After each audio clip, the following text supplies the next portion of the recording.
irmãos, queridas irmãs e amigos que nos acompanham, sejam todos muito bem-vindos para mais uma transmissão do Instituto Vida para Todos.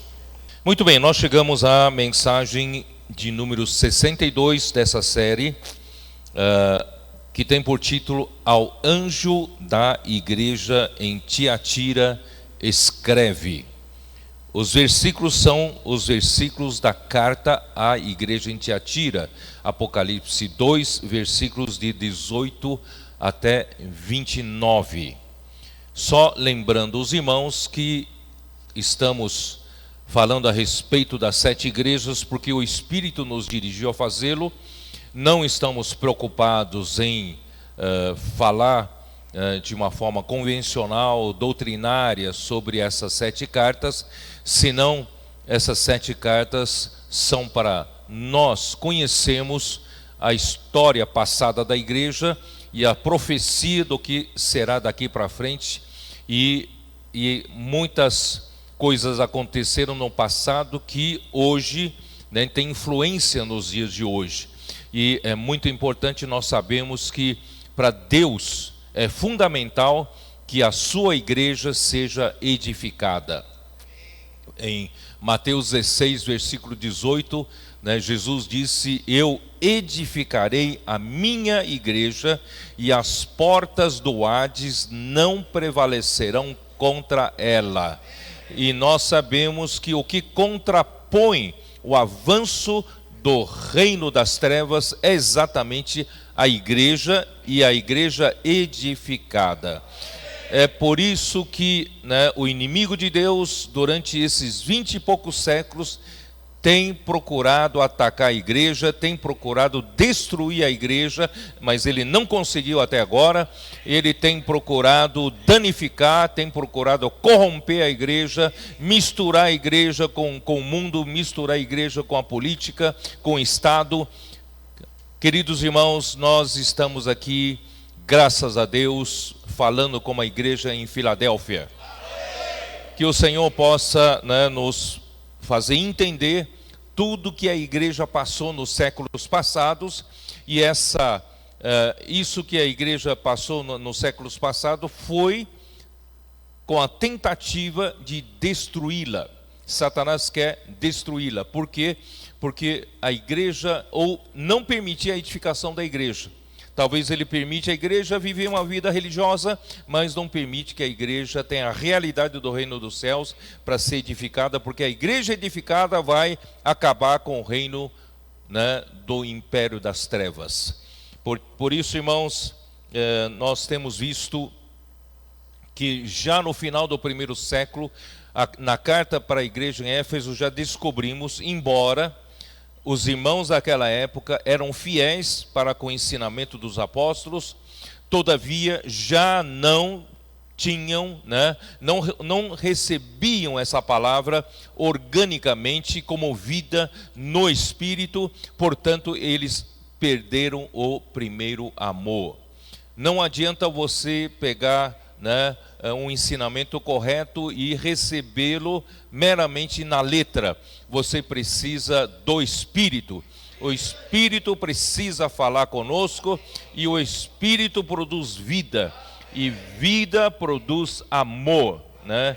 E nós precisamos viver a vida da igreja, edificar a igreja por meio do amor, por meio da vida de Deus. E aí já começou o declínio na igreja em Esmirna. Nós temos as 10 grandes perseguições dos 10 imperadores mais terríveis, mas Satanás não conseguiu acabar com a igreja, né, mas no meio disso começou a haver, né, uma deformação, que não começamos a não ter mais a palavra profética.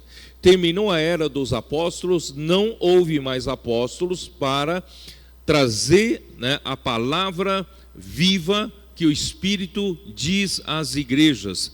E sem a palavra, né, a igreja começa a declinar. E sem a visão, o povo perece.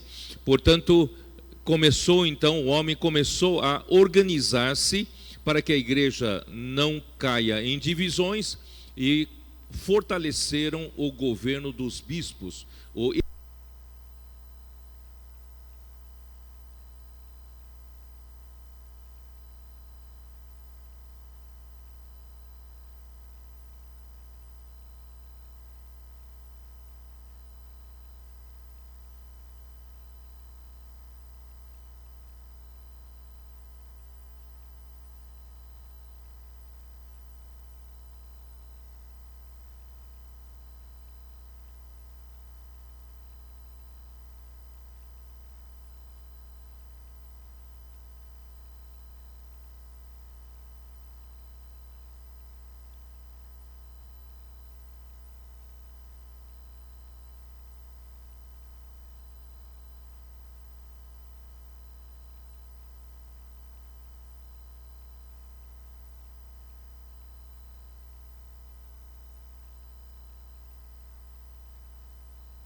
Filho e o ribeiro, o Espírito que traz para nós tudo que Deus é. E o que nós bebemos, nós não bebemos o manancial profundo em si, nós não bebemos a fonte em si, nem o ribeiro em si, nós bebemos das águas que está no manancial profundo, a água que está na fonte e a água que está no ribeiro, que é o próprio Deus triuno. Então, no dia em que nós cremos em Jesus, quem entrou em nós? O Deus triuno. O Pai está em nós, o Filho está em nós, o Espírito está em nós, Cristo está em nós, né? Então, assim, tentaram atacar a divindade de Cristo, dizendo que Cristo não é Deus, não tem a divindade. Com isso, nós ficamos sem chão, não temos base para a nossa fé. E se atacaram também a humanidade de Cristo, Cristo não era um homem verdadeiro. Também, se Cristo não veio como homem, nós ainda estamos em pecados. Se Cristo não ressuscitou, também é vã a nossa fé, não é isso? Mas graças a Deus nós conservamos, né, a visão da Trindade conforme está revelada na Bíblia. Não tente sistematizar na sua lógica. Vamos receber, né, à luz da Bíblia, tudo que a Bíblia fala, e essa é a nossa experiência. E depois disso veio, né, a tentativa eu falei sobre batismo infantil, eu falei como eles começaram a dar muito valor para os ritos, né, e achando que aquelas águas do batismo poderiam santificar o homem ou purificar o homem. Não, aquela água em si não, mas a realidade do batismo sim, muda o homem, né? Marcos 16 fala: quem crê e for batizado será salvo. Então, quem creu no Senhor Jesus, é importante dar o testemunho público, né, de que ele passou pelo Mar Vermelho, né, para o mundo morreu para ele, e ele morreu para o mundo, né, e a partir daquele momento ele se identificou na morte de Cristo, foi sepultado juntamente com Cristo e sai das águas em novidade de vida, para viver para o Senhor. Esse é o significado do batismo. E continuando, né, nós vimos, Satanás tentou então distrair o homem em buscar santidade pessoal, santidade individual, trazendo um conceito errado do gnosticismo ou do paganismo para o homem, de que a sua carne é que faz você pecar, essa carne, que isto é, o seu corpo. Então você tem que privar o seu corpo de de dormir o suficiente, de comer o suficiente, de ter, né, viver suficientemente, com seus confortos suficientes para isso. É como se, quanto mais você afligisse o seu corpo, quanto mais você privasse o seu corpo das suas necessidades, mais você estaria controlando a sua carne, né? E você está mortificando a sua carne por danificar o seu corpo ou privar o seu corpo. Esse não é o caminho de Deus. O caminho de Deus é mortificar os feitos da nossa carne, do nosso corpo, por meio do Espírito. Não é pelo ascetismo, não é pelo monasticismo, não é para a gente se isolar numa caverna. Se todos nós nos isolássemos, quem iria edificar a igreja? Se todos nós nos isolássemos, quem iria para a rua pregar o evangelho? Quem iria participar da rede de cuidados? Não é isso? Essa é a invenção de Satanás, e muitos homens caíram. Aí se espalharam pela Europa toda bastante monastérios, mosteiros e conventos de mulheres. E até hoje tem, não é isso? Então, você pode perceber de onde vem a origem das coisas. Mas graças a Deus, irmãos, mesmo na igreja em Pérgamo, tem sempre vencedores. Em todas as épocas, em todas as igrejas, mesmo na situação mais crítica, parecia que não tem mais nenhuma salvação, não tem mais nada ali. Não, o Senhor sempre conserva uma linha tênue, que André Miller chama de uma linha prateada da graça de Deus, que são os vencedores que não sucumbiram a essa corrupção toda, não sucumbiram, né, a essa tentativa de destruir a igreja. Então há sempre vencedores. E para esses vencedores o Senhor promete dar um maná escondido e uma pedrinha branca. Nós já falamos sobre isso. O maná escondido, irmãos, é para mostrar que o que nós precisamos, irmãos, é comer, nos alimentar da palavra. Não é fazer tentativas de reprimir a carne. Nós precisamos nos alimentar. Cristo se tornou o pão que desceu do céu. Ele é o maná que sustentou o povo no deserto por 40 anos. Então o que nós devemos, irmãos, é comer não só de pão viverá o homem, mas de toda a palavra que sai da boca de Deus, disso sim viverá o homem. Então, mas irmãos, e o maná público faz você sobreviver mais ou menos como cristão. Mas você precisa ter uma porção extra. Você precisa, se você quer ser vencedor, você precisa ser aquele que rumina a palavra, dá valor para a palavra profética, rumina a palavra, se aprofunda na palavra e pratica a palavra. E essa porção, pela experiência que você vai ter dessa palavra, vai se tornar o seu maná escondido. E esse maná escondido também vai ser o seu prêmio no milênio. Então, graças a Deus, nós precisamos aprofundar-nos, amar a palavra, apreciar a palavra, ruminar a palavra, não é isso? Aprofundar na palavra e ter experiências na palavra e praticar a palavra. E assim, irmão, nós temos uma porção, né, do maná escondido em nós, para nós sermos vencedores. Mas por outro lado, nós precisamos ver que não é isolando membros da igreja, né, em cavernas, no isolamento é que vai cumprir a vontade de Deus. Mesmo que cada indivíduo fique, né, vire um santo, ainda não faz a vontade de Deus. Deus precisa da igreja edificada. Então você é uma pedrinha, eu sou uma pedrinha. Nós somos pedras para a edificação da igreja. Portanto, não se isole, né? Você precisa deixar o Senhor usar você servindo normalmente. Tem conflitos? Tem atritos? Tem. Isso vai tornar você uma pedra que se torna um seixo rolado. Sabe o que é um seixo rolado? Seixo do rio. Seixo do rio, de tanto correr na correnteza, bater uma pedra na outra, ou a pedra rolando, batendo em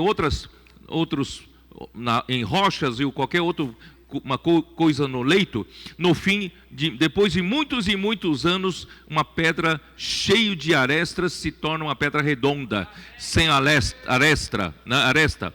No começo você machucava todo mundo, mas depois de muito tempo, né, você se torna aquela pessoa que onde for colocado, né, você consegue ajudar as pessoas. Você não machuca as pessoas. Se você reclama do seu casamento porque você ainda está cheio de ângulo, cheio de pontas, né? A gente machuca um ao outro como pontas, mas graças ao Senhor nós hoje nos tornamos uma pedrinha redonda, né? Não redonda uma mina, mas redonda, né? E essa pedrinha branca, pedra branca significa aprovação. Nós queremos ser aprovados. E não só isso, tem nela um nome novo.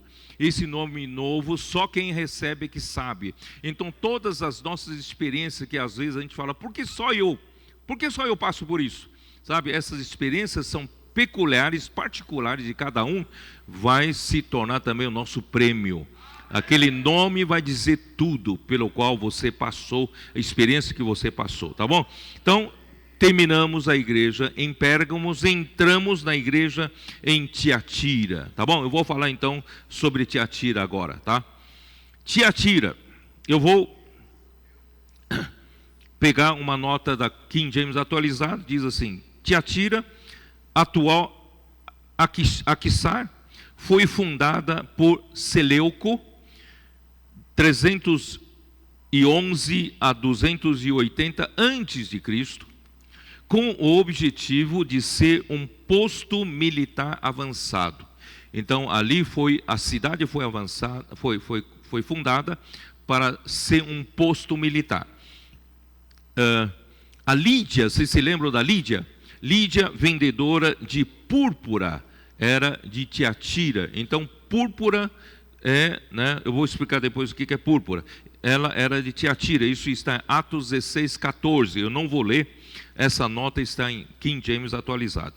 Então, vou explicar um pouco. A cor púrpura era obtida de algumas espécies de moluscos nativos do mar Mediterrâneo. É só lá que tem. Pela dificuldade de obtenção, o seu preço era muito alto. Quer dizer, eram moluscos específicos, não é um molusco em qualquer lugar, só ali que tem. E você tem que extrair um líquido, e aquele líquido é incolor, é branco, mas a hora que você extrai, você imagina só a quantidade de líquido de um molusco, é pouquíssimo. Então você tem que juntar bastante molusco, tem uma quantidade de líquido suficiente para você começar a tingir tecidos. Então, por isso que essa cor é caríssima, era caríssima. Então, só que depois de tingido, e quando você põe para secar, vira uma cor púrpura. Tá? Inicialmente o líquido é branco, mas a hora que você seca ao sol, fica púrpura. Por isso é uma cor nobre, só os nobres usavam. Pela dificuldade de obtenção, seu preço era alto, era a cor usada pelos magistrados romanos e tornou-se a cor imperial usada pelos governantes do Império Bizantino, já ali, né, em Constantinopla, e pelos bispos católicos de Roma. Né? Se você pegar a nota de Strong, ele vai dizer tuateira significa, a palavra significa odor de aflição. Aquela cidade é feita de uma colônia de gregos da Macedônia, situada entre Sardes e Pérgamo, sobre o rio Lico. Seus habitantes ganhavam a vida pelo comércio e pela arte em tintura em púrpura. Tá? Por isso que Lídia era vendedora de púrpura, ela era de Tiatira. Ali na sua terra natal, pegava o tecido tingido e vendia, porque esse tecido era nobre, tá? Era caro. E na versão restauração a nota diz assim: a palavra grega Tiatira quer dizer sacrifício aromático ou sacrifício incessante, tá? Isso tudo é só para vocês saberem, tá? Tiatira, Senhor Jesus, vou falar da nota da Bíblia King James. Tem a King James atualizada e tem a Bíblia King James, são duas versões diferentes, tá? Então tem uma nota que diz assim: Tiatira ficava a 48 quilômetros a sudeste de Pérgamo. Cada uma de suas associações comerciais era dedicada a um patrono ou uma patrona, ambos divinos, quer dizer, era ligado para um Deus, né? No politeísmo, cujos eventos sociais centravam-se na adoração desses deuses. A pressão para que os cristãos participassem desse estilo idólatra de vida, tanto por razões econômicas como por razões sociais, era grande. A carta a Tiatira é a mais longa das 7 mensagens e a peça central de todas as 7, fica bem no meio, né? Isso é estranho, considerando que Tiatira era a menor cidade e a menos significativa do grupo. Além disso, um estudo mais apurado revela que a batalha espiritual travada em Tiatira é paralela à batalha a ser travada no final dos tempos. Apocalipse 14, capítulo 14 até capítulo 18. Cristo, numa única vez em Apocalipse, é chamado de Filho de Deus, e sobre os olhos, e fala, os olhos são semelhantes à chama de fogo e pés como bronze reluzente. Bom, então vamos ver quem é o Senhor que fala com a igreja em Tiatira. Vamos ler o versículo 18. Ao anjo da igreja escreve: estas coisas diz o Filho de Deus. Olha só, aqui aparece o Filho de Deus. Estas coisas diz o Filho de Deus, que tem os olhos como chama de fogo e os pés semelhantes ao bronze polido. Irmãos, primeiro aqui fala, ele é o Filho de Deus. Filho de Deus. Porque nessa igreja há uma figura feminina que predomina, tá? Mais tarde eu vou dizer, ela é prefigurada por Jezabel, tá? Então é dominada, essa igreja, né, tem essa predominância de uma figura feminina. Mas aqui, né, o Senhor que aparece aqui, ele é o Filho de Deus. Então nós temos que voltar nosso ser para o Filho de Deus. A igreja tem que se voltar para o Filho de Deus, que tem os olhos como chama de fogo. Ele tem os olhos, né, esses filhos de Deus tem os olhos que perscrutam, tem os olhos que infunde, não é isso? Infunde o fogo. Ele tem os olhos que como é que fala? Que investiga e também supre, né? E pés semelhantes a bronze polido. Bronze na Bíblia é julgamento, é juízo. Bronze polido são os pés que passaram pelo juízo de Deus, aprovado pelo julgamento de Deus. Então o andar do Filho de Deus é um andar julgado, provado e aprovado. Irmãos, isso quer dizer o quê? É muito fácil numa igreja como em Tiatira você falar palavras bonitas, mas o que Deus quer ver é o seu andar. Como está o seu andar? Você pode discutir em muitas doutrinas, argumentos, mas eu quero ver o seu viver. Como está o seu viver? Não é isso? Então esse viver, esse andar é aprovado por Deus? Tá? Então vamos lá. Os olhos em tempos de Apocalipse são 7 olhos, porque nós estamos estudando esse livro, irmãos, em tempo de Apocalipse. É ou não é? Por isso que eu disse para vocês que nós entramos na era do Apocalipse. Quando você entra na era do Apocalipse, esse livro de Apocalipse revela que os olhos são os 7 olhos. Dá uma olhada em Apocalipse 5:6. Dá uma olhada.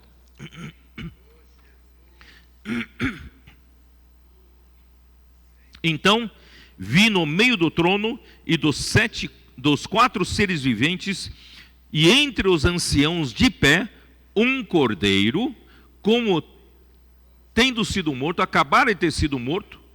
Ele tinha 7 chifres, bem como 7 olhos, que são os 7 Espíritos de Deus enviados por toda a terra. Então esse que é o Filho de Deus, o Senhor que aparece à igreja em Tiatira, é a igreja que tem os olhos como chama de fogo. E esses olhos, no tempo de Apocalipse, são o quê? São os 7 Espíritos de Deus que percorrem enviados por toda a terra, né? Então, também lá no livro de Daniel 10, dá uma olhada, Daniel 10, Daniel capítulo 10, versículos 5 e 6.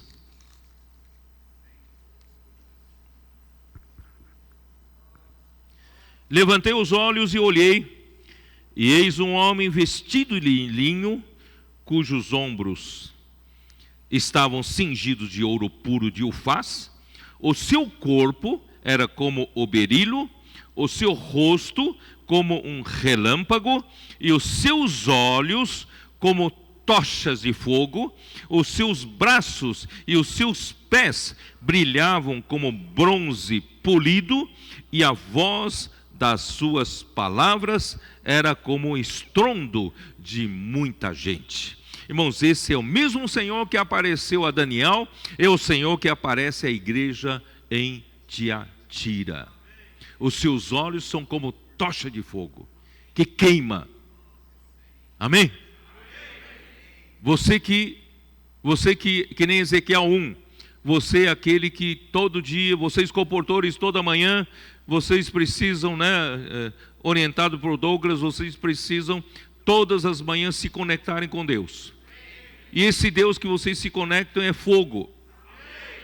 Ele é a fonte de toda energia.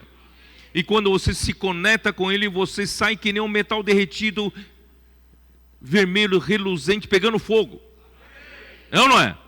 Então, aí você tem também os olhos como tocha de fogo. E quando você vai e fala, posso orar por você, você transmite esse fogo para as pessoas. Você transmite esse Deus que é cheio de energia de Deus para as pessoas, e as pessoas levam um choque.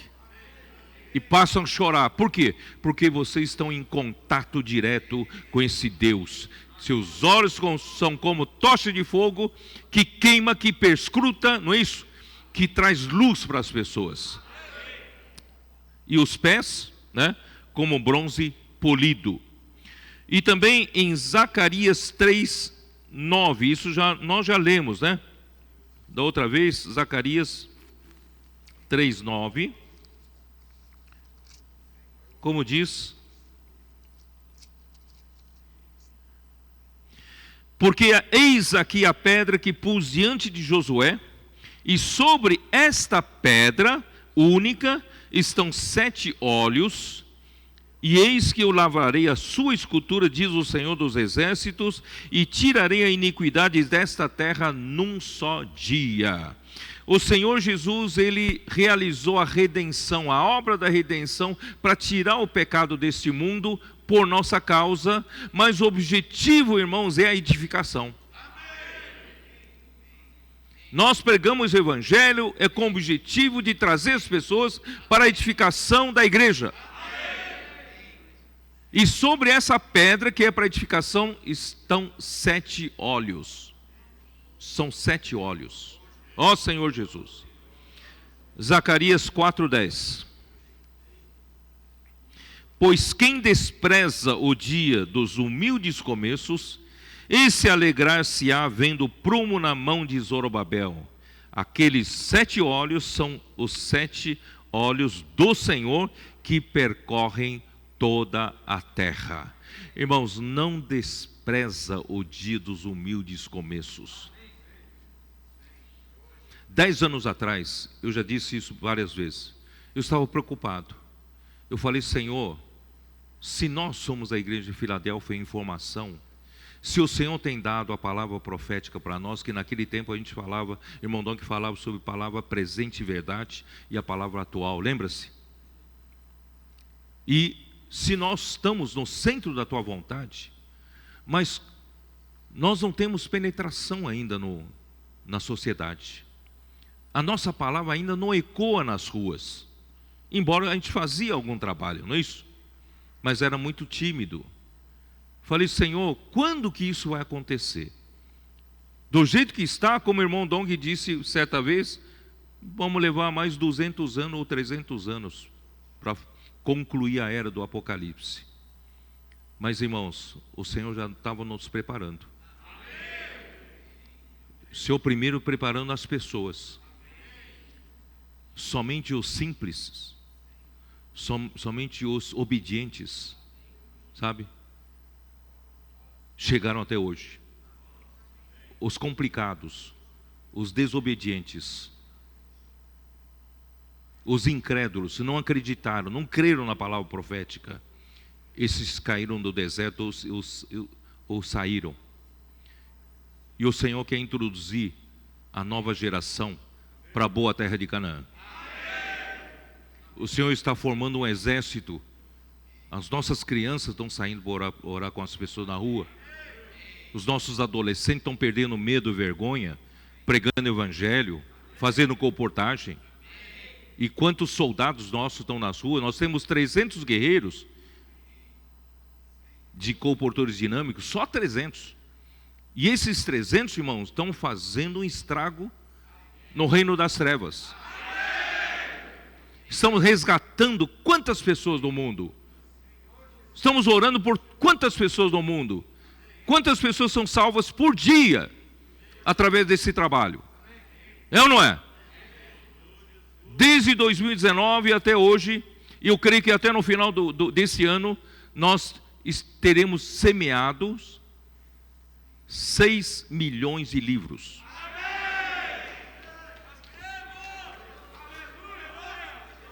Continuamos um pequenino rebanho. Temos só 300 guerreiros nas ruas, mas o Senhor multiplicou. O Senhor pôs a mão porque agora os 7 espíritos estão atuando juntos. E conforme esse trabalho sai, irmãos, os 7 olhos estão saindo. 7 olhos. Ele sabe quem precisa. E esses nossos adolescentes já estão entrando numa nova cultura. Esses meninos, crianças, adolescentes, jovens, estão entrando numa nova cultura. Eles vêm pela frente modelos de pessoas que amam a palavra profética.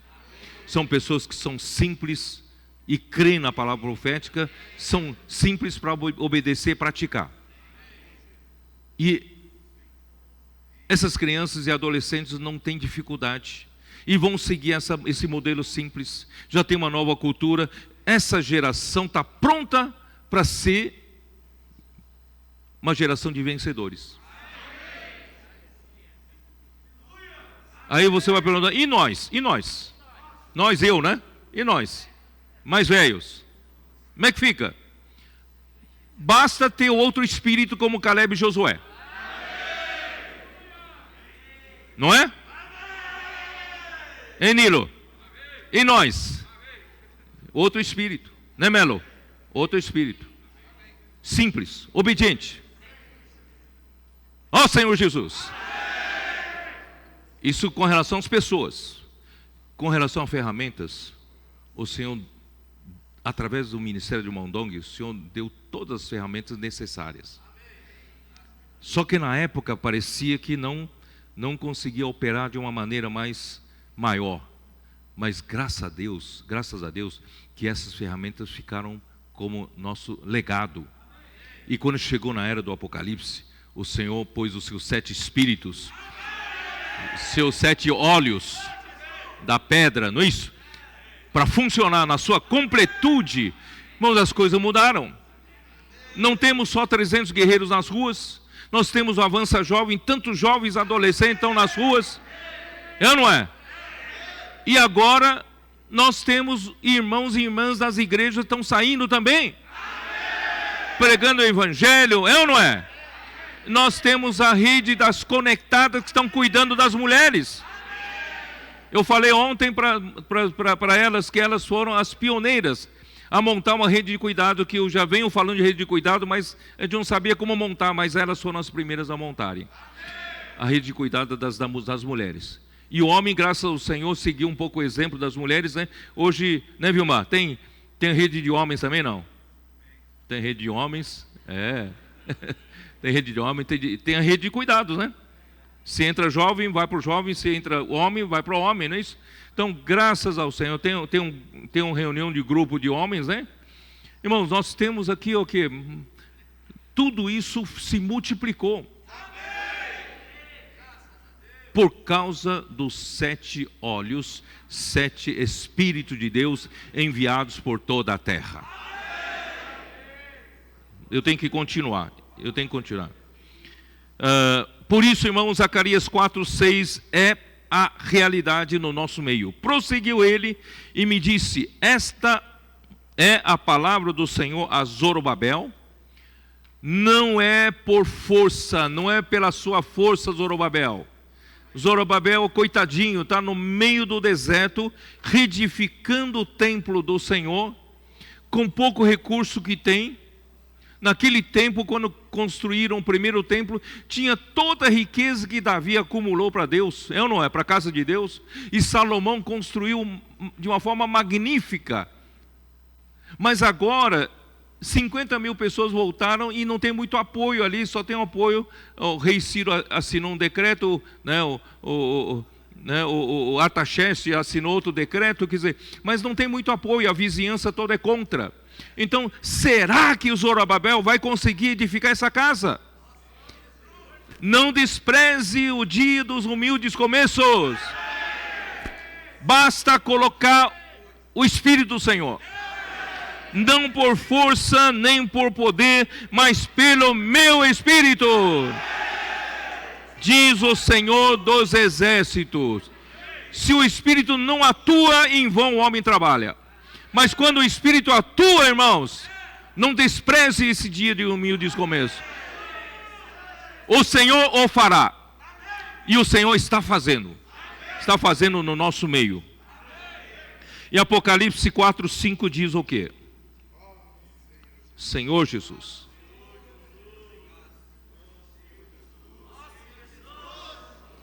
Quatro, 5.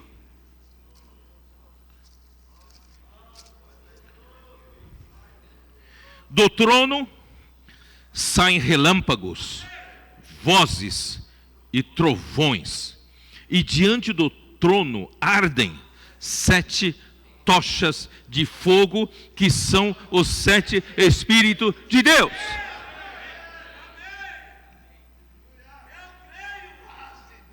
Então, irmãos, os 7 Espíritos de Deus, os 7 olhos são os 7 Espíritos de Deus. E as 7 tochas de fogo são os 7 Espíritos de Deus. Então, os 7 olhos são as 7 tochas de fogo. É ou não é? A igual B, B igual C, então A igual C. Complicou, né? Hein, amigo? Complicou, né? Complicou. Entendeu nada, né? Mas, irmãos, agora chegou a hora dos 7 Espíritos. 7 tochas de fogo que saem diretamente do trono de Deus. Esse trono de Deus, irmãos, arde em fogo, relâmpagos, vozes, não é isso? E vocês, comportores, saem desse trono, né? E vão de encontro às pessoas, procurando as pessoas para que a eletricidade celestial possa encontrar uns elétrons soltos nos corações e zigue-zaguear e achar as pessoas, resgatá-las e trazer para a edificação da igreja.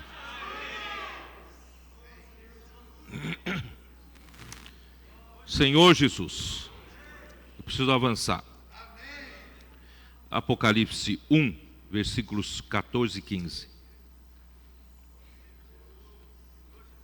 O Senhor que aparece com veste de sumo sacerdote, que anda no meio dos 7 candelabros de ouro, em Apocalipse 1, ele tinha essa situação, né?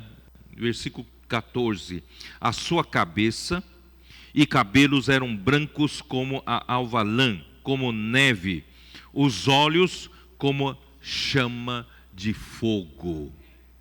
É tempo de Apocalipse, é para acordar, é para queimar, tirar toda a frieza, toda a monidão, deixar o Senhor queimar a gente, perscrutar até o íntimo do nosso ser. Às vezes a gente não sabe se estamos vivendo no Espírito, vivendo na alma. Irmãos, deixa esse Espírito perscrutar a gente, queimar tudo que não é Deus, tirar toda a impureza de nós. Senhor Jesus, os pés semelhantes ao bronze polido, como que refinado numa fornalha. Então, irmãos, os pés de bronze polido saiu de uma, como é que é? É refinado numa fornalha, quer dizer, passou pela provação, passou pelo julgamento, passou pelo juízo de Deus e está aprovado. Por isso, irmão, nós precisamos ter um viver aprovado, precisamos ter um andar aprovado. Não basta você ser um bom pregador, você precisa ter um viver aprovado por Deus. Portanto, esses 7 óleos de fogo são para esquadrinhar, são para iluminar, e tudo isso é para o mover de Deus aqui na terra. Deus precisa se mover aqui na terra. Então, esses pés também referem-se ao mover de Deus na terra. Deu para entender? Ó Senhor Jesus, os pés como bronze de ferro numa fornalha não é suficiente a igreja professar a fé segundo o credo de Niceia. Porque naquele tempo, parece que aquele que é ortodoxo é porque ele adotou o credo de Niceia, não deixou entrar as heresias. Irmão, não é suficiente só isso. Não adote isso meramente como você adote um clube de futebol. Eu vou adotar os créditos de Niceia como se eu vou adotar Corinthians, eu vou adotar São Paulo, eu vou adotar Palmeiras. Irmão, não é essa adoção. Você tem que ter realidade. Então você não é suficiente a igreja professar fé segundo o credo de Niceia, mas andar segundo a realidade da fé, o qual precisa ser provado e aprovado. O seu andar precisa ser provado por Deus e aprovado por Deus. Bom, aí então vou falar um pouquinho de história. Posso? É nesse período da igreja em Tiatira que se estabeleceu o sistema papal universal na segunda metade do século VI. A fundação do grande poder e soberania da diocese de Roma, dos bispos de Roma, arcebispo de Roma. Por que Roma se destacou? Porque naquele tempo, né, cada cidade tinha o seu bispo. E nas capitais, os bispos tinham maior importância. E principalmente nas capitais do império, os bispos ainda têm maior importância, tá? Então tinha todo esse jogo político, tá? Então vou ler aqui para vocês. Antes de Constantino transferir a capital do império para Bizâncio e construir Constantinopla, que é na Turquia de hoje, tá? Roma já era reconhecida como uma metrópole e o seu bispo já era reconhecido como um primaz. O que é primaz? É o primeiro na hierarquia, né, dos bispos e arcebispos. Quando Constantinopla se tornou a cidade imperial, já é o Império Romano Oriental, tá? Roma era o Império Romano Ocidental, se tornou a cidade imperial, seu bispo também foi elevado à condição de patriarca. Eles deram o nome de patriarca, como pais da igreja, patriarca. E logo reivindicou também, né, os bispos de Constantinopla, reivindicou também a dignidade dos pontífices romanos. Nós queremos ser igual, nós também temos a mesma autoridade. E isso era o começo da igreja grega. Por isso que a igreja, a atual igreja ortodoxa grega, foi assim que surgiu, tá? A igreja grega como um conjunto separado e de uma longa batalha entre Ocidente e Oriente. Portanto, havia 4 patriarcas de acordo com o plano do imperador. O imperador que inventou isso. Tem 4 patriarcas em Roma, Constantinopla, Antioquia e Alexandria. E a disputa então começou a disputar. Quem é maior? Quem manda, né, na coisa? E Roma teve um handicap a mais. Roma falou assim, afirmava que Pedro, o São Pedro, né, o apóstolo, né, de Pedro foi o primaz entre os apóstolos, e que a sua primazia foi herdada pelos bispos de Roma. Até hoje pensam assim, certo? Ele é o primeiro, né, primeiro que tem a primazia, né, lá em Roma. E os bispos romanos afirmavam que a superioridade deles se originava de sua descendência linear de São Pedro, e não da grandeza imperial da cidade, porque Constantinopla se tornou uma cidade maior ainda do que Roma, né, que foi construído. Esse dogma foi aceito por todos no começo do V século.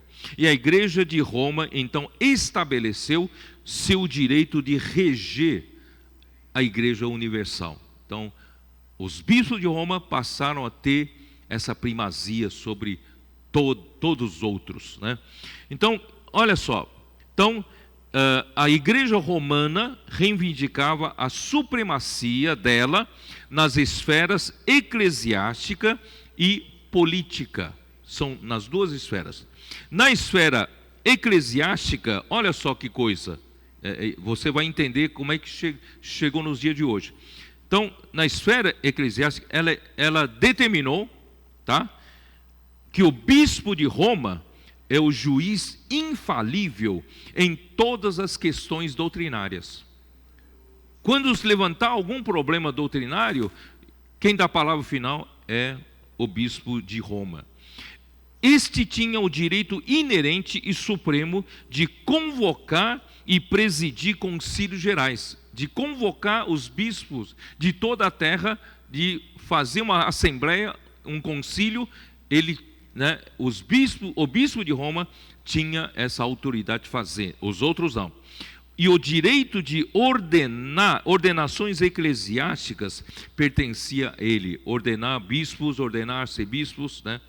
E a separação da comunhão da igreja de Roma implicava culpa de cisma, isto é, quem não concordava, não quer mais comungar com Roma, então está taxado de divisível, está taxado de ter provocado um cisma, tá? Bom, agora na esfera política é mais assustador ainda, né? Ela reivindicava e por fim conseguiu a preeminência e poder sobre a sociedade e sobre os governos europeus. Então, a igreja passou a ter o seu aspecto político muito forte, passou a influenciar nos governos e nas sociedades da Europa, tá? Então, a supremacia dos bispos de Roma foi sendo firmada somente depois do primeiro concílio de Nicéia.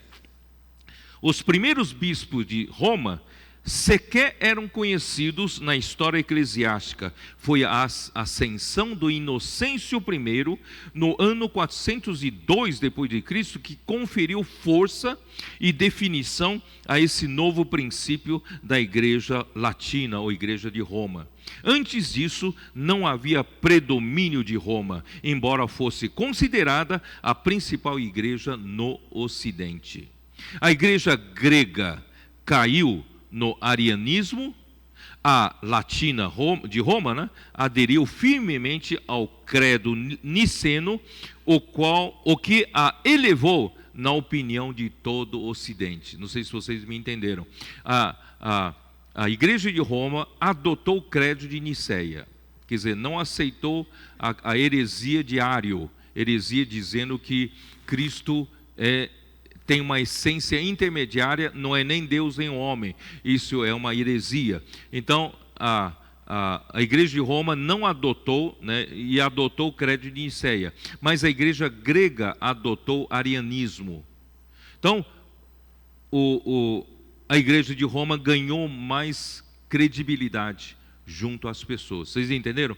Só que, infelizmente, isso caiu na política, como se, né, adotasse aqui fosse grande coisa. Então nós precisamos ter realidade, irmão. Não é só essa capa de coisa. Bom, aí vamos lá. Apocalipse 2 de novo. Vamos voltar lá. Apocalipse 2, versículo 19. Conheço as tuas obras, Senhor Jesus. Vamos lá. Conheço as tuas obras, o teu amor e a tua fé, o teu serviço, a tua perseverança e as tuas últimas obras, mais numerosas do que as primeiras. Irmão, provavelmente as obras da igreja em Tiatira são muitas, né? Praticam muito caridade, praticam muitas obras. Mas o amor, fé, serviço e perseverança aqui mencionados devem se tratar da fidelidade do remanescente, que eu digo a linha tênue dos vencedores, né? Só que a fidelidade do remanescente, que era preciosa aos olhos do Senhor, porém a impiedade reinante nessa igreja a sobrepujou em muito, tá? Então, versículo seguinte, vamos lá. Tenho, porém, contra ti o tolerares que essa mulher Jezabel, que a si mesma se declara profetiza, não somente ensine, mas ainda seduza os meus servos a praticarem prostituição e a comerem coisas sacrificadas aos ídolos. E dei-lhe tempo para que se arrependesse, ela todavia não quer arrepender-se da sua prostituição. Bom, em Pérgamo, Balaão foi um profeta gentil que por lucro, né, atraiu o povo de Deus à prostituição e à idolatria. Esse foi o erro da igreja em Pérgamo. Mas em Tiatira, irmãos, aqui cita mais uma personagem aqui, que é Jezabel. Jezabel, né? Jezabel, quem tomou por mulher Jezabel foi o rei Acabe. Isso está em 1º livro de Reis. Dá uma olhada em 1º livro de Reis, capítulo 16.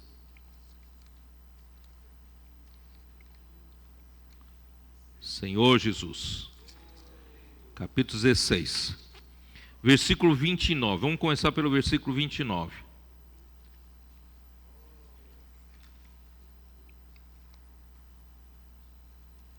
Acabe, filho de Onri, começou a reinar sobre Israel no ano 38º de Asa, rei de Judá, e reinou Acabe, filho de Onri, sobre Israel em Samaria 22 anos. Vocês sabem que a partir de Roboão, né, Jeroboão separou 10 tribos da tribo do reino de Judá, certo? Então passou a existir 2 reinos, o reino de Israel e o reino de Judá. E o rei Acabe é um dos reis, né, de Israel, não é de Judá, Israel. E ele reinou, né? Aqui diz, fez Acabe, versículo 30, fez Acabe, filho de Onri, o que era mal perante o Senhor, mais do que todos os que foram antes dele. Quer dizer, ele foi o pior de todos, fez mal perante o Senhor. Como se fora coisa de somenos andar ele nos pecados de Jeroboão, filho de Nebate, tomou ainda por mulher a Jezabel, filha de Etibaal, rei dos Sidônios, e foi e serviu a Baal e o adorou. Olha só que coisa horrível, né? Ó Senhor Jesus.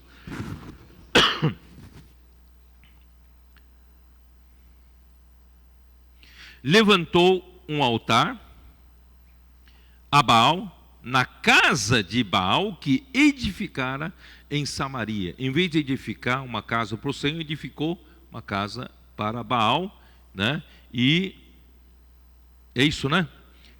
E levantou um altar, né, nessa casa, e também fez Acabe um poste ídolo, de maneira que cometeu mais abominações para irritar ao Senhor, Deus de Israel, do que todos os reis de Israel que foram antes dele. Irmãos, isso é terrível, não é isso? Terrível. Eu vou explicando aos poucos. Bom, o que houve aqui com relação a Acabe? O que o Acabe fez que Jezabel fez, né? Então, lá em primeiro livro dos Reis, capítulo 18, dá uma olhada. Capítulo 18. No versículo 20.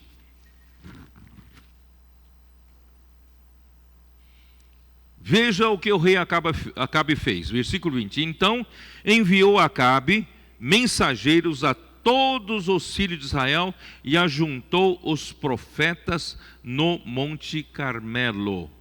Os profetas aqui são profetas pagãos, são profetas de Baal.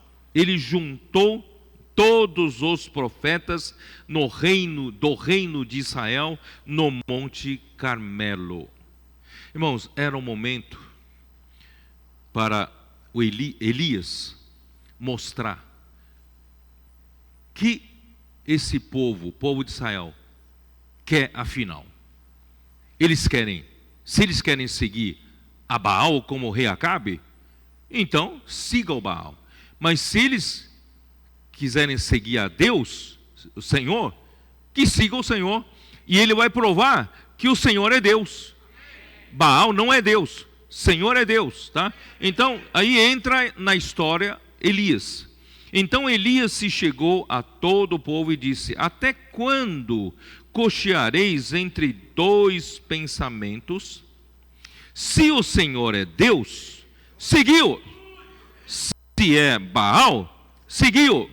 Porém, o povo nada lhe respondeu. Quer dizer, o povo está em cima do muro. Não fique em cima do muro.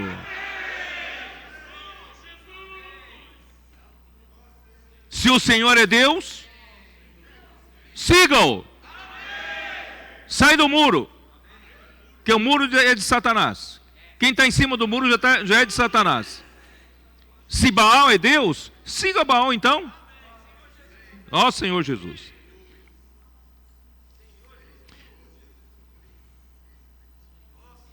Então disse Elias ao povo: só eu fiquei dos profetas do Senhor, e os profetas de Baal são 450 homens. Irmão, dos profetas do Senhor não sobrou ninguém, só Elias. E de Baal 450. Irmãos, essa era a situação da igreja em Tiatira. Tinha mais profeta de Baal do que profeta do Senhor. Deem-se-nos, pois, 2 novilhos, escolham eles para si um dos novilhos, dividindo em pedaços, e ponham sobre a lenha, porém não lhe metam fogo, e eu prepararei o outro novilho, e o porei sobre a lenha, e não lhe meterei fogo. Então invocai o nome de vosso Deus. Invocai o nome de vosso Deus, que eu invocarei o Senhor, o nome do Senhor, e há de ser que o Deus que responder por fogo, esse é que é Deus. E todo o povo respondeu e disse: é boa esta palavra. Agora o povo, né, acordou e quer seguir essa palavra. Quer dizer, o povo ainda está hesitante, está vacilando entre dois, né? Ou é Baal ou é Deus. Irmão, não é bom ficar em cima do muro. Se comprometa com o Senhor. Disse Elias aos profetas de Baal: escolhei para vós outros um dos novilhos e preparai o primeiro, porque sois muitos, invocai o nome do vosso Deus e não lhe metais fogo. Tomaram o novilho que lhes fora dado, prepararam-no e invocaram o nome de Baal desde a manhã até o meio-dia. Ô Baal, por que não nos atende?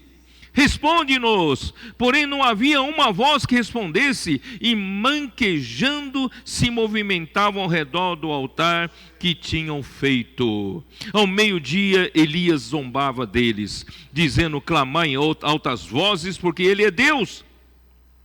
Pode ser que esteja meditando, ou atendendo a necessidade, fazendo necessidade, ou de viagem, ou está dormindo, né?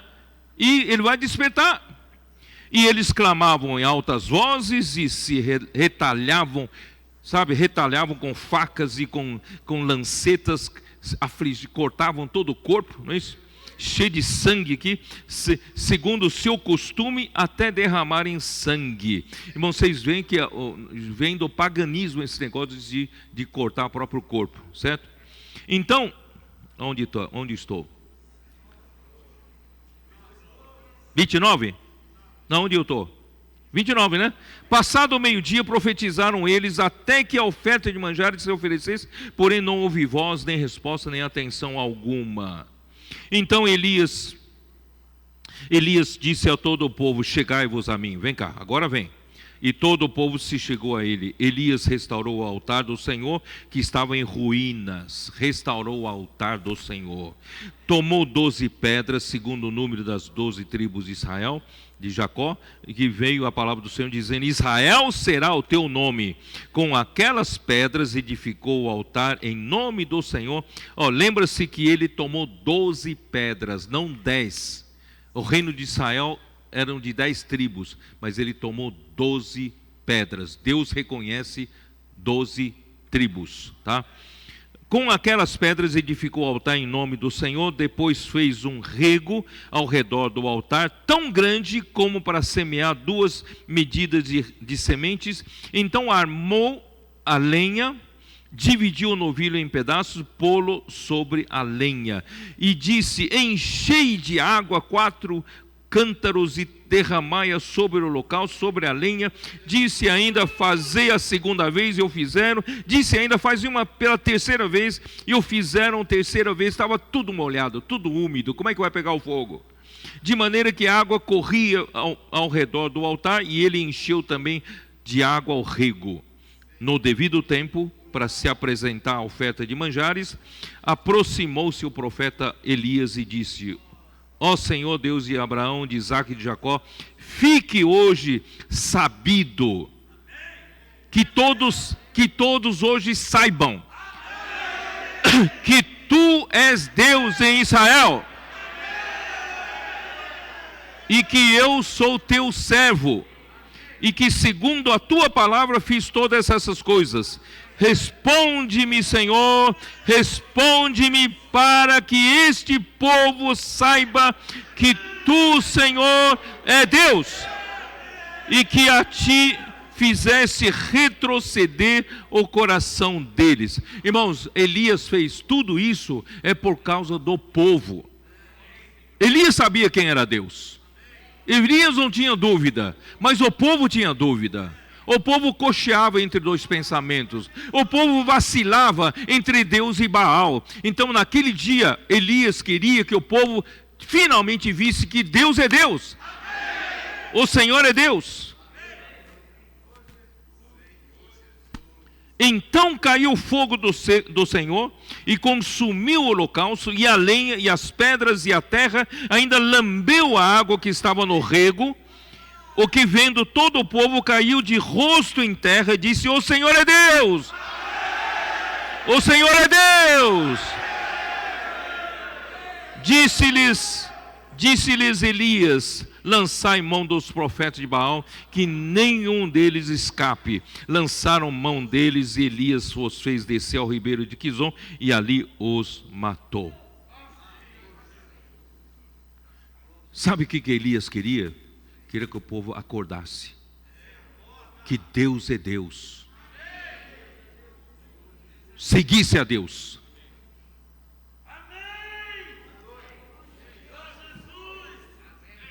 Mas irmãos, eu quero dizer para vocês que esse povo é fraco, viu? Esse povo é fofo. Depois de tudo isso, esse povo não deu apoio para o profeta do Senhor. O profeta do Senhor continuou só. Aí o Acabe voltou, né? Acabe deveria agradecer a Elias e ao Senhor que o Elias trouxe chuva de volta. Estava no meio da seca, trouxe chuva. Só que ele não, ele voltou rápido e contou para Jezabel que o Elias tinha matado todos os profetas de Baal. E o que Jezabel fez? Senhor Jesus, onde eu estou? Capítulo 19, né?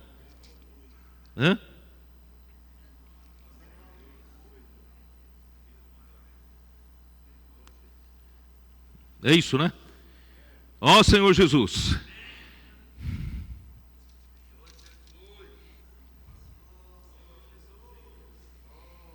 Versículo 1: Acabe fez saber a Jezabel, e Jezabel está relacionada à igreja de Tiatira, tudo quanto Elias havia feito, como matar a todos os profetas à espada. Então Jezabel mandou um mensageiro a Elias para dizer: façam-me os deuses como lhes aprouver, se amanhã a estas horas não fizer eu a tua vida como fizesse a cada um deles. Quer dizer, Jezabel falou: eu vou te matar.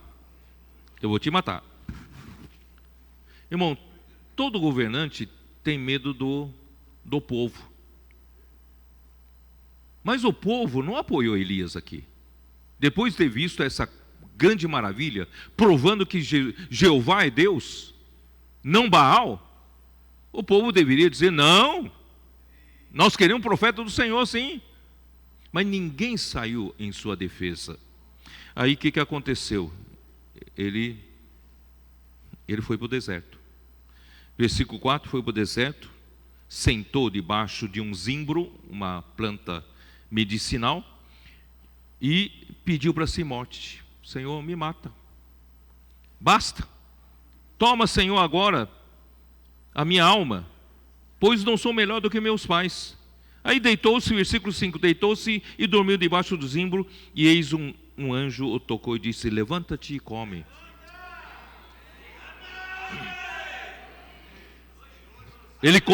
Ele comeu, bebeu, ganhou força e caminhou 40 dias e 40 noites.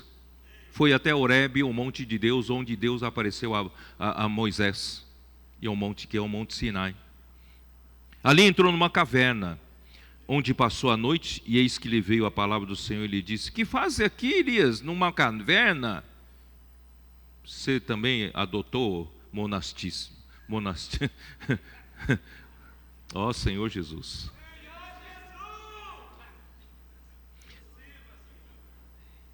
Ele respondeu: tenho sido zeloso pelo Senhor, Deus dos exércitos, porque os filhos de Israel deixaram a tua aliança, derribaram os teus altares, mataram os teus profetas à espada, e eu fiquei só, e procuram tirar minha vida. Jezabel quer me matar, eu estou só, nem povo me apoia, ninguém apoia. Todo mundo que fica em cima do muro, nessa hora difícil, ninguém apoia. Vamos sair do muro.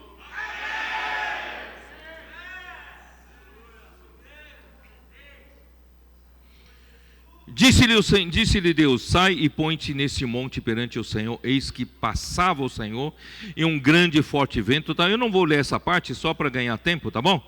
Aí, vamos lá. Aí, versículo 13 de novo. Ele vai falar de novo. Ouvindo Elias, envolveu o seu rosto no seu manto e saindo, pôs-se à entrada da caverna. Eis que lhe veio uma voz e lhe disse: que fazes aqui, Elias? Repete outra vez, né?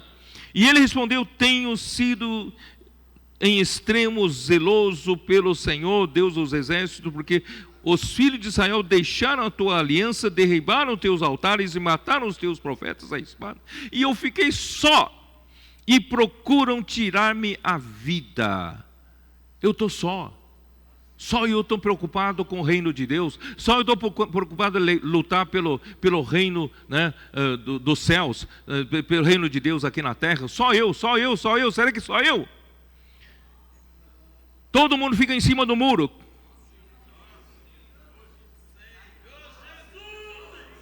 Aí o Senhor falou assim, eu não vou ler essa parte toda, eu vou ler o versículo 18. Também conservei em Israel 7.000. 7.000. Todos os joelhos que não se dobraram a Baal. E toda a boca que o não beijou. Irmãos, o Senhor, na igreja de Filadélfia, reservou esses 7.000. 7.000 que saíram dos muros, de cima do muro. São comprometidos, engajados. Eles fiaram, são fiadores. São fiadores de Elias. Se Elias morrer, nós morremos junto.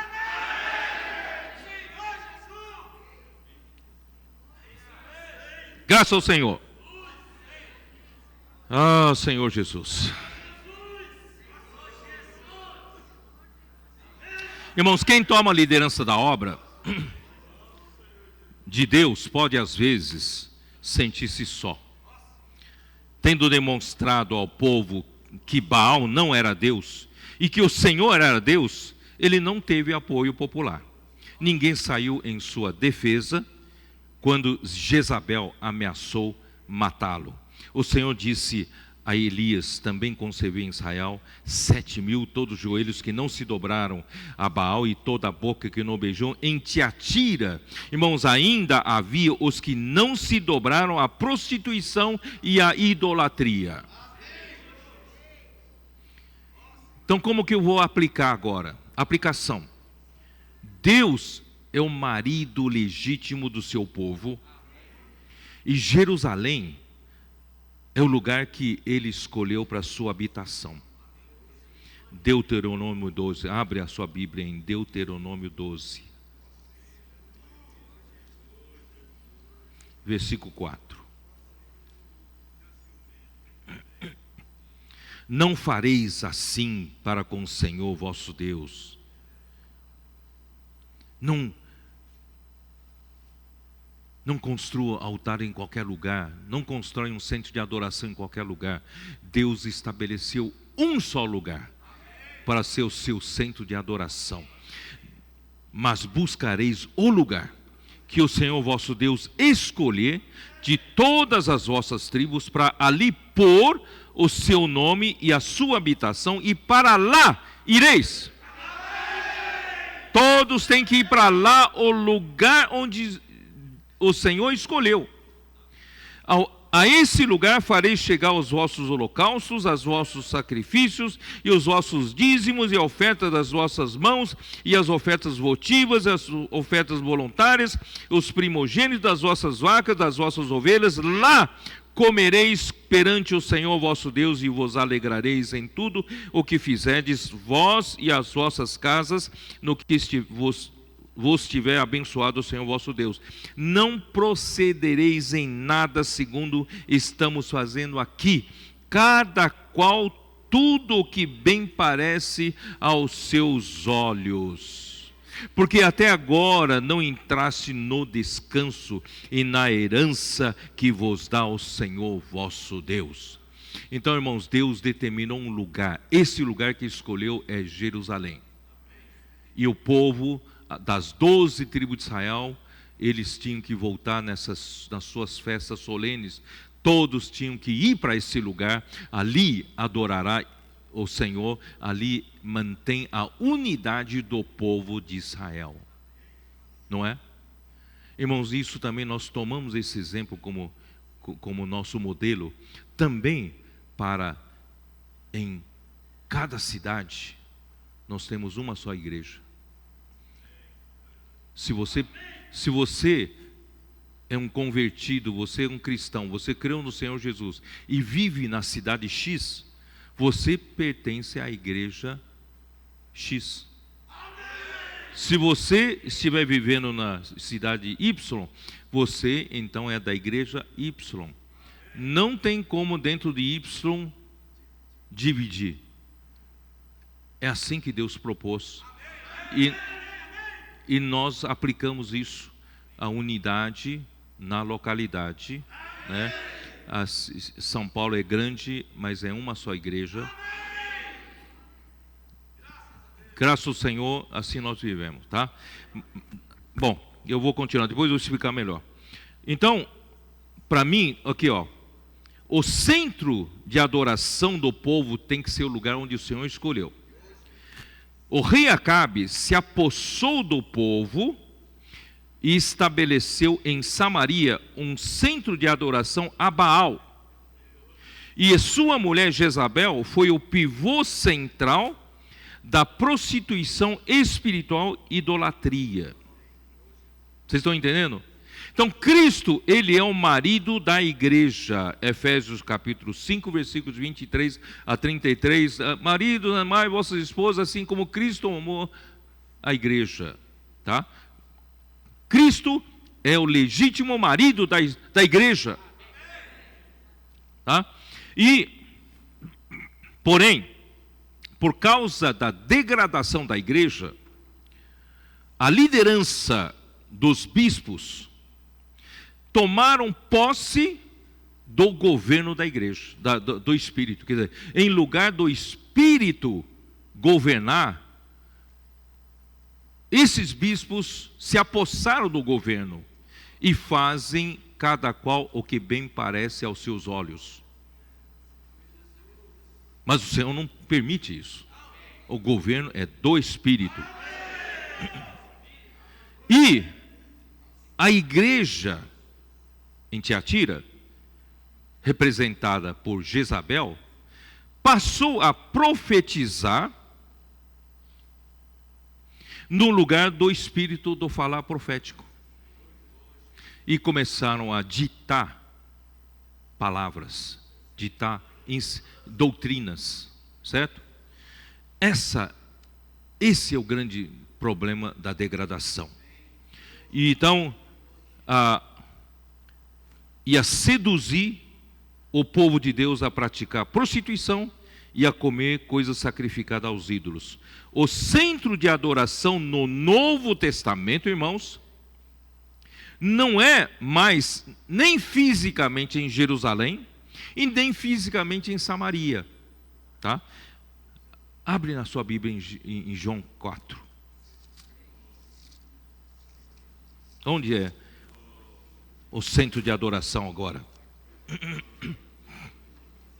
João 4, 19. Senhor, disse-lhe a mulher, lembra que a mulher samaritana, de Samaria, tá? Disse-lhe a mulher, vejo que tu és profeta. Nossos pais adoravam neste monte, vós, entretanto, dizeis que em Jerusalém é o lugar onde se deve adorar. Neste monte em Samaria, onde que é? Os samaritanos adoravam no Monte Gerizim. Monte Gerizim. E os judeus seguem a palavra do Senhor, dizendo que é em Jerusalém que deve ser o centro de adoração. Disse-lhe Jesus, mulher, podes crer-me que a hora vem, quando nem neste monte, nem em Gerizim, e nem em Jerusalém, adorareis o Pai. Não é no lugar físico mais hoje. Vós adorais o que não conheceis, nós adoramos o que conhecemos, porque a salvação vem dos judeus. Quer dizer, se for por lugar, judeus estão mais certos do que samaritanos, certo?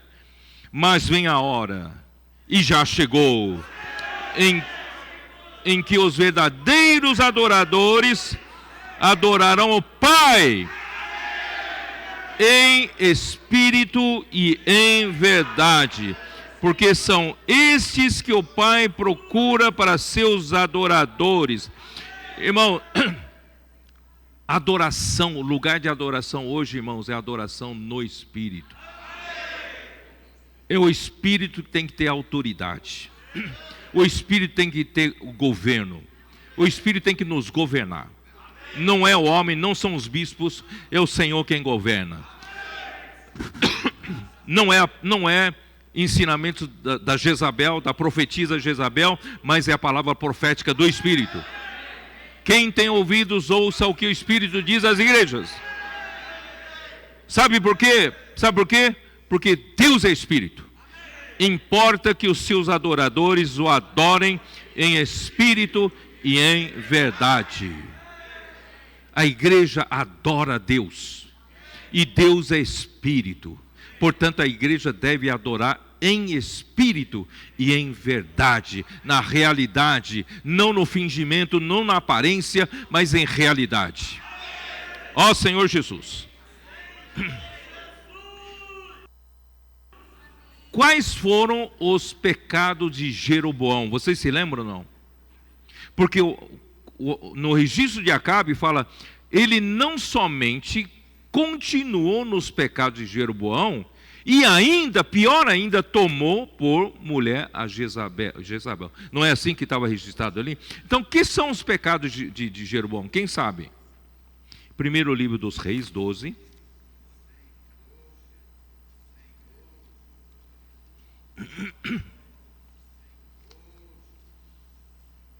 Versículo 26. Jeroboão edificou Siquém. Vocês sabem que Jeroboão, ele teve apoio de 10 tribos, porque Roboão, né, fez o que era mal. Ele tomou conselho de quem não deveria tomar e maltratou o povo, e 10 tribos foram atrás de Jeroboão. E Jeroboão edificou Siquém, na região montanhosa de Efraim, passou a residir ali, dali edificou Penuel. Disse Jeroboão consigo, agora tornará o reino para a casa de Davi. Se este povo subir para fazer sacrifícios na casa do Senhor em Jerusalém, o coração deles se tornará a seu senhor, a Roboão, rei de Judá, e me matarão e tornarão a ele ao rei de Judá. Quer dizer, se nós obedecemos a palavra que Deus disse para o povo de Deus, de adorar em Jerusalém, e Jerusalém onde está Roboão, se o meu povo forem até lá para adorar, um dia eles vão perceber que eu sou clandestino, vão me matar, certo? E vou acabar o meu reino. Então o que ele fez? Pelo que o rei, tendo tomado conselhos, fez 2 bezerros de ouro. Voltou o bezerro de ouro. E disse ao povo, basta de subires a Jerusalém, vês aqui teus deuses, ó Israel, que te fizeram subir da terra do Egito, pois um em Betel e outro em Dan, e isso lhe tornou em pecado, pois que o povo ia até Dan, cada um para adorar o bezerro, né? E Jeroboão fez também santuários nos altos, e dentre o povo constituiu sacerdotes que não eram dos filhos de Levi. Então Jeroboão, para não perder o seu reino, fez o que era abominável aos olhos do Senhor, constituiu uma divisão, outro centro de adoração, e não só constituiu outros 2 centros de adoração, mas construiu 2 bezerros de ouro para adorar. Olha só que pecado. E Acabe não só seguiu esses pecados, ainda tomou a Jezabel, que detestava o profeta do Senhor, né? Então, irmãos, isso tudo, essa ilustração é para ilustrar a igreja em Tiatira, tá? O Senhor Jesus, vamos lá. E todos nós, vou ler uma nota do André Miller, tá? Na página 308. Todos sabemos o que Jezabel foi quando se assentou no trono de Israel como rainha. Seu nome chega até nós envolto em crueldades e sangue. Ela odiava e perseguia as testemunhas de Deus, encorajou e favoreceu os sacerdotes idólatras e profetas de Baal, acrescentou violência à corrupção e tudo se transformou em caos, em ruína.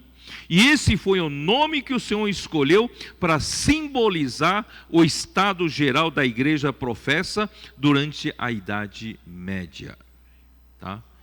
E outra nota dele: a igreja medieval foi culpada de duas coisas em especial. Primeira, de ter arrogante e impiamente procurado usurpar o supremo poder sobre as nações. Irmãos, a igreja não tem nada a ver com a política, a igreja não governa sobre as nações. 2, e de ter perseguido o fiel remanescente dos santos, tal qual como os valdenses e outros. Irmão, aí entra os colportores. Tá? Mas os santos, mesmo tão perseguidos, possuirão o reino. Apocalipse 18, 18. Dá uma olhada. Apocalipse 18, 18. Apocalipse 18, 18, 8. Né? Por isso, em um só dia sobrevirão os seus flagelos, morte, pranto e fome, e será consumida no fogo, isso está se referindo à queda da grande Babilônia, tá? Porque poderoso é o Senhor Deus que a julgou. Tá? Então aqui diz assim, mas os santos, mesmo tão perseguidos, possuirão o reino. Isso está escrito no livro de Daniel. E reinarão com Cristo por 1000 anos. E todo o sistema de Jezabel será completa e definitivamente rejeitado. Aí usa um versículo que nós lemos: é forte o Senhor Deus que a julga. Irmão, nós vamos vencer no fim. A grande Babilônia será julgada. E para as primeiras 3 igrejas, a frase "quem tem ouvidos ouça o que o Espírito diz às igrejas", vem antes a promessa aos vencedores. E para as 4 últimas igrejas é o contrário. Quem tem ouvidos para ouvir vem depois da promessa aos vencedores. Aqui indica uma mudança. Primeira mudança para a igreja em Tiatira é de que, né, já não tem, Deus não tem, o Senhor não tem mais esperança de falar para toda a igreja se arrepender. Então ele fala para o remanescente, para os candidatos aos vencedores, né? A promessa para os vencedores. E também indica outra mudança, é que as primeiras 3 igrejas existiram no seu tempo, mas as 4 últimas permanecem até a volta do Senhor. Tá? Então a igreja em Tiatira vai permanecer até a volta do Senhor. Depois vem a igreja Sardes, permanece até a volta do Senhor. Vem a igreja de Filadélfia, nós vamos trazer o Senhor de volta. E a igreja em Laodiceia também permanecerá até a volta do Senhor. Então essa é a diferença, tá? Então parece que ele não espera mais ninguém, né? Bom, eu já falei sobre isso. Que o Senhor nos guarde de todos os feitiços de Jezabel, a fim de que possamos apreciar por completa a nossa unidade com Ele mesmo, com Deus, e suas promessas, bênçãos aos vencedores. Isso é André Miller que escreve, não sou eu, estou falando. Aí, eis que apróstolo de cama, Apocalipse 2, né? Vamos voltar lá, Apocalipse 2, versículo 22. Eis que apróstolo de cama, bem como em grande tribulação os que com ela adulteram, caso não se arrependam das obras que ela incita, tá? Matarei os seus filhos e todas as igrejas conhecerão que eu sou aquele que sonda mentes e corações, e vos darei a cada um segundo as suas obras, tá? Aqui quer dizer o quê? Quer dizer, o samaritano, peraí.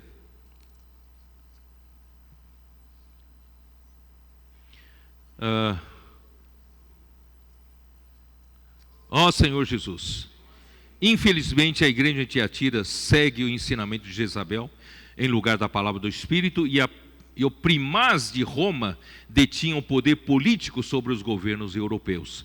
E assim ela se prostituiu como os reis da terra, e os habitantes da terra se embriagaram com o vinho da sua prostituição. Dá uma olhada rápida em Apocalipse 17, primeiros 2 versículos. Apocalipse 17. Veio um dos 7 anjos que tem as 7 taças e falou comigo, dizendo: vem, mostrar-te-ei o julgamento da grande meretriz que se acha sentada sobre muitas águas, com quem se prostituíram os reis da terra, e com o vinho de sua devassidão foi que se embebedaram os que habitam na terra. Então houve uma mistura, a igreja começou a governar, tem poderes sobre as nações, poderes políticos sobre as nações, né? Então, irmãos, isso tudo é uma prostituição espiritual e idolatria. Deformou totalmente a igreja. E matarei os seus filhos, né? E os filhos de Jezabel aqui devem significar os que pertenceram ao sistema corrupto de Jezabel.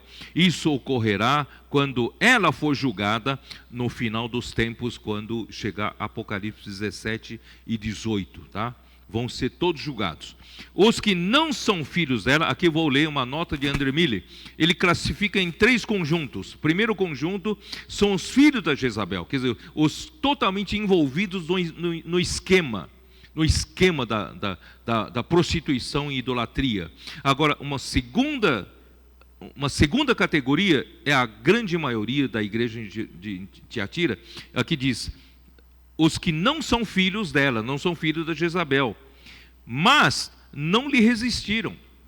São os negligentes. Infelizmente, estes constituem a maioria nos dias atuais, até no dia de hoje. Tem muitos cristãos que são assim, entendeu? E que caracterizam o estado público da cristandade.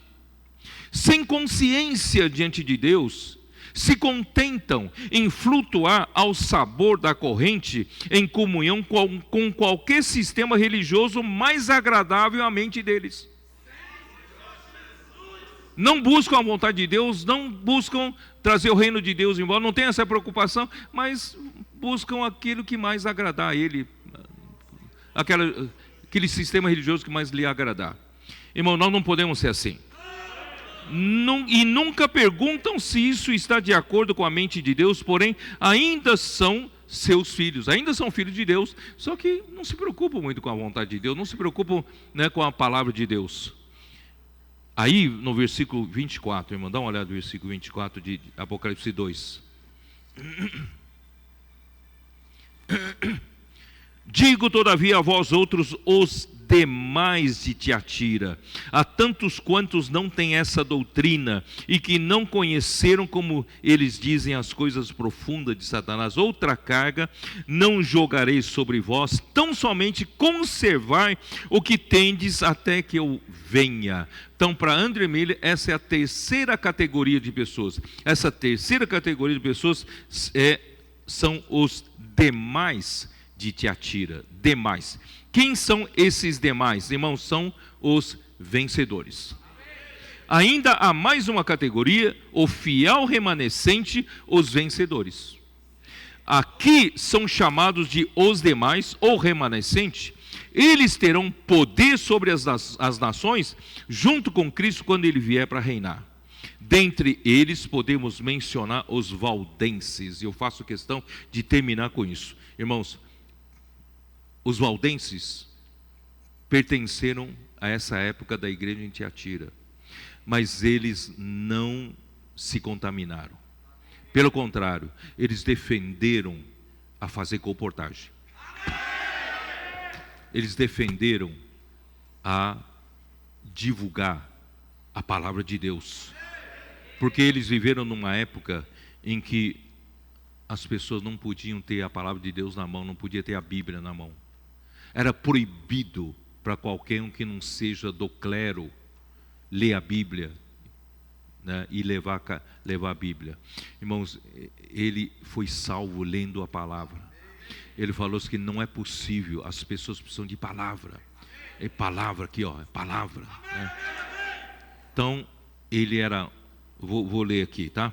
Pedro Valdo, Pierre Valdez, eu não sei como ler, viveu em 1140 a 1205 ano. Foi um rico comerciante de roupas de Lyon, um homem instruído, líder dos valdenses na Idade Média. Ele viveu nessa época das trevas.